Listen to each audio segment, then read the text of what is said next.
Halo, selamat datang kembali di mata pelajaran Pelayanan Farmasi kelas 11. Kali ini saya akan membahas materi mengenai manajemen dan organisasi apotek. Masih bersama dengan Ibu Arya.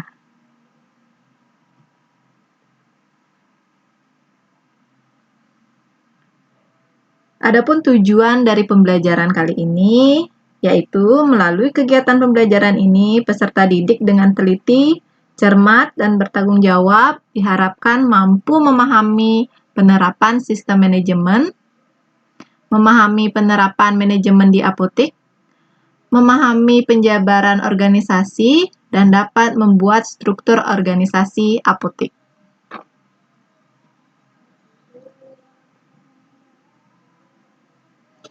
Apa itu manajemen? Manajemen berasal dari bahasa Prancis kuno yang memiliki arti seni melaksanakan dan mengatur.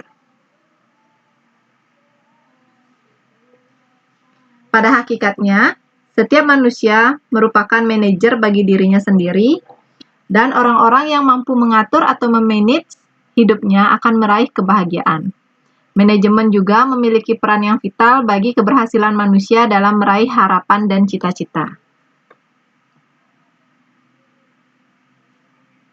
Ada 3 alasan utama diperlukan manajemen. Yang pertama, untuk mencapai tujuan.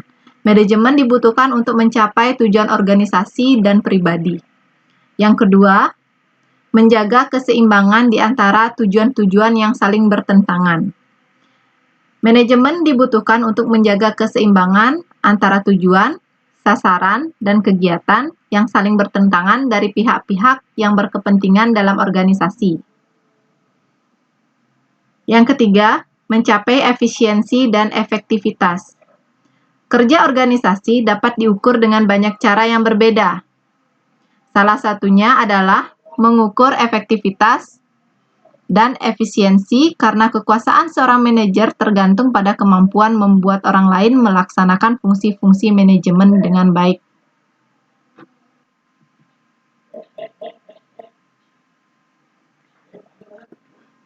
Berikut ini adalah fungsi dari manajemen. Yang pertama adalah perencanaan. Perencanaan merupakan penetapan pekerjaan yang harus dilaksanakan oleh kelompok untuk mencapai tujuan.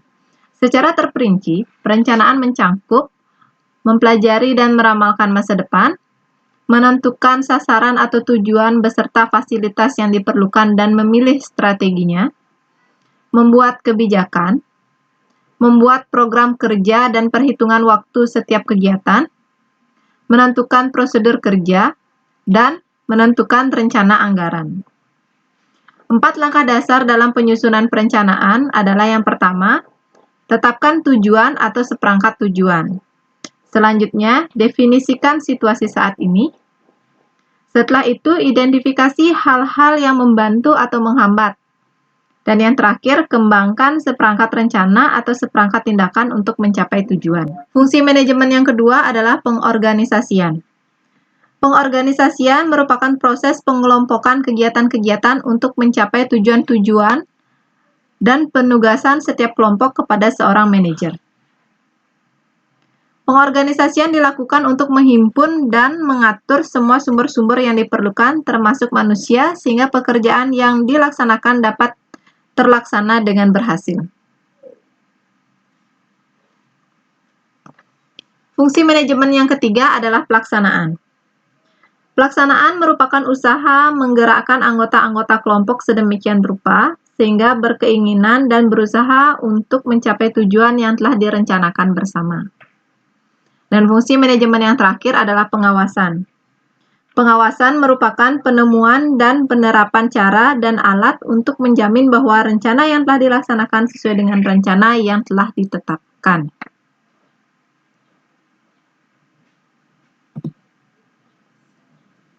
Manajemen dibutuhkan untuk mencapai tujuan dan dapat dilaksanakan dengan baik jika dilengkapi dengan unsur atau sarana manajemen. Unsur atau sarana manajemen terdiri dari 6 unsur yang sering kita sebut dengan 6M. Yang pertama, man. Manusia merupakan unsur atau sarana manajemen yang paling penting. Manusia merupakan sarana istimewa karena dapat bertindak sebagai subjek dan objek. Manusia bertindak sebagai subjek, artinya manusia dapat memulai suatu tindakan dan dapat menjadi penggerak, motivator, dan dinamisator. Sementara itu, manusia juga dapat berfungsi sebagai objek, yaitu manusia dapat diatur dan digerakkan seperti sarana lainnya. Namun manusia memiliki jiwa dan perasaan sehingga perlu dihargai secara wajar sesuai dengan harkat kemanusiaan. Yang kedua adalah money atau uang. Uang dapat berperan sebagai sarana utama untuk mencapai tujuan, yaitu untuk membiayai tenaga kerja, membeli material dan mesin, penelitian, pemasaran, dan lain-lain. Untuk mencapai penggunaan uang yang efektif dan efisien, diperlukan bagian ahli manajemen keuangan. Yang ketiga adalah material atau bahan-bahan. Material merupakan sarana pokok dalam melakukan usaha, baik dalam produksi maupun perdagangan. Material dapat berupa bahan mentah, bahan setengah jadi, atau bahan jadi. Yang keempat adalah metode atau cara. Cara atau metode merupakan cara tertentu yang efektif dan efisien dalam proses produksi. Proses produksi yang digunakan biasanya telah distandarkan sehingga dapat dipraktikkan oleh semua pegawai demi keseragaman kerja atau produk. Yang kelima adalah mesin. Mesin merupakan sarana atau unsur manajemen yang penting dalam dunia modern. Fungsi mesin dapat mempercepat, memperlancar proses penyelesaian pekerjaan, dan melipat gandakan hasil produksi. Penggunaan mesin sangat menguntungkan dalam persaingan usaha. Yang terakhir adalah market atau pasar. Jika barang jadi sudah menumpuk, pekerjaan selanjutnya adalah melemparkan barang ke pasar. Pemasaran barang merupakan kegiatan puncak yang menentukan apakah hasil dapat diterima konsumen atau tidak. Dalam melaksanakan manajemen, diperlukan dalil khusus yang dapat dijadikan pedoman oleh para manajer dalam melaksanakan tugasnya yang dikenal dengan prinsip-prinsip manajemen. Yaitu yang pertama adalah prinsip pembagian kerja. Setiap pegawai ditempatkan sesuai dengan kemampuan, pendidikan, dan keterampilan, serta sesuai dengan keadaan fisik dan psikisnya. Prinsip manajemen yang kedua adalah prinsip wewenang dan tanggung jawab. Pembagian kerja harus disertakan dengan pelimpahan wewenang dan tanggung jawab. Wewenang yang diberikan kepada bawahan harus jelas batasnya dan harus menganut prinsip keseimbangan antara wewenang dan tanggung jawab. Prinsip manajemen yang ketiga adalah prinsip kesatuan komando. Komando atau perintah terhadap bawahan harus sama dari atas hingga bawah atau satu bahasa, dan harus berasal dari sumber yang sama. Hal ini bertujuan agar dalam pelaksanaan tugas, bawahan tidak bimbang dan ragu serta jelas kepada siapa ia harus bertanggung jawab. Yang keempat adalah prinsip KISS, yaitu koordinasi, integrasi, sinkronisasi, dan simplikasi. Selanjutnya adalah prinsip tertib dan disiplin. Tertib dan disiplin sangat penting untuk menyelesaikan pekerjaan tepat waktu dan bermutu. Prinsip manajemen selanjutnya adalah prinsip semangat kesatuan.